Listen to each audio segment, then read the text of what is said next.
एक समय की बात है, एक छोटे से गांव में एक कलाकार अरन नामक व्यक्ति रहता था। वो पेंटिंग में रुचि रखता था और अपनी सृजनात्मकता को कैनवास पर व्यक्त करने में लगा रहता था। हालांकि अरन में कुछ विशेषता थी, वो अंधा था।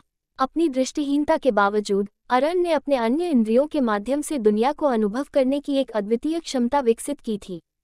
छोटी उम्र से ही अरन को ध्यान केंद्रित करने वाली ध्वनियों, गंधों और संवेदनाओं में रुचि थी।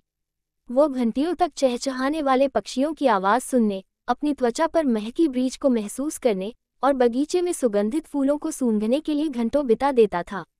ये संवेदनाएं उसकी पेंटिंग के लिए उसकी प्रेरणा बन गईं। अरन ने अपनी कला के लिए एक विशेष तकनीक विकसित की थी।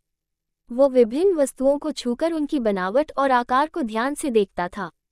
वो अपने उंगलियों के माध्यम से दुनिया को तथ्यात्मक रूप से देख सकता था। वो कठोर सतहों, चिकनी पत्थरों और नाजुक पुष्पों पर अपनी उंगलियों को दौड़ाता था, अपनी कल्पना को अपने दिमाग में चित्रित करते हुए। गांव के लोग अरन की क्षमता से हैरान रह गए। उन्हें यकीन नहीं हो रहा था कि देखने में असमर्थ व्यक्ति ऐसी सुंदर कला कैसे बना सकता था। अरन की पेंटिंग जीवंत रंगों से भरी हुई थी और जटिल विवरणों से भरी हुई थी, जैसे कि वो अपनी आंतरिक दृष्टि से दुनिया को देख सकता हो। एक दिन प्रसिद्ध कला समीक्षक माया गांव में आई। उन्होंने अरन की अद्वितीय कला के बारे में सुना था और उनकी पेंटिंग को देखने के लिए उत्साहित थी।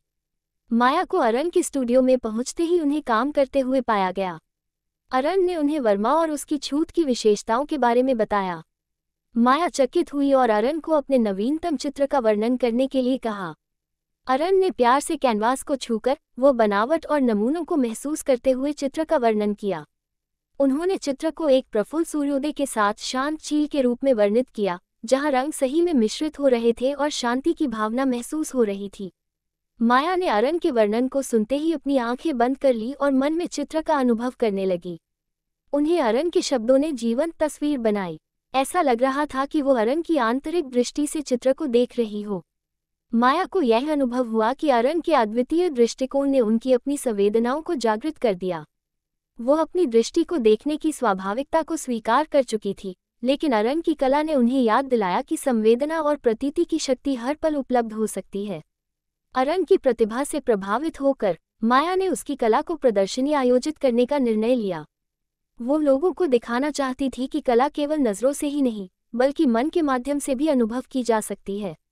उन्होंने अपने प्रशंसकों को आमंत्रित किया और उन्हें विशेष ध्यान से अरन की पेंटिंग को देखने की सलाह दी।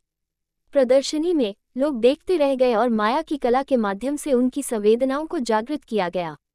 अरन की पेंटिंग उनके दिल को छू गई और उन्हें एक नया दृष्टिकोण दिया। इस प्रदर्शनी ने सबको ये सिखाया कि संवेदना और रंगों की शक्ति सभी के अंदर मौजूद होती है, बस हमें इसे खोजने की जरूरत होती है। अरन के बारे में सुनकर और उसकी कला को देखकर लोग अपनी आंतरिक कला को जागृत करने की प्रेरणा प्राप्त करते हैं।